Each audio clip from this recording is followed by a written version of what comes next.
常年期32周二單數年智慧書2章23節到3章9節，路加福音17章7到10節，小德蘭福傳之友，曾慶道神父讀經反省。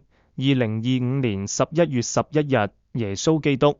今天的第一篇讀經常用在殯葬彌撒和追思彌撒裏，目的是給過世者的親人家屬安慰和永生的希望。因為我們有信仰的人，死亡不是終結，而是通往永生的門檻。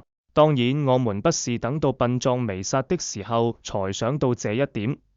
其實，我們每一個人遲早也會有殯葬彌撒。每一個人今天就應該想到自己將來的去向。我們的信仰藉今天的讀經給我們描出一個人生之後充滿希望的未來。天主的人是不死不滅的，他們的靈魂在天主手裏，任何痛苦不能傷害他們。他們處於安寧中，享受住絕大的恩惠，他們必要閃爍發光。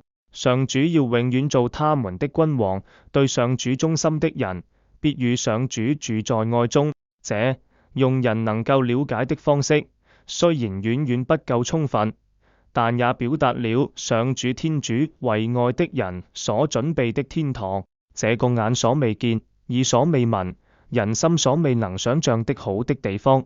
天主是完全超越的主，對的受造物有絕對的主權。今天的福音強調的是，我們人做好天主給我們的工作任務是應該的，不能要求天主謝我們。其實，能做天主給我們的工作任務是一個福分，使我們幸福喜樂的。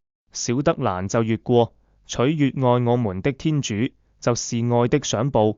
詭的是，天主一定會親自束上腰，在天國的筵席侍候我們，而且越出自愛天主的動機，不求回報的，越將得到天主的賞報。這個賞報就是無限美善、幸福的天主自己。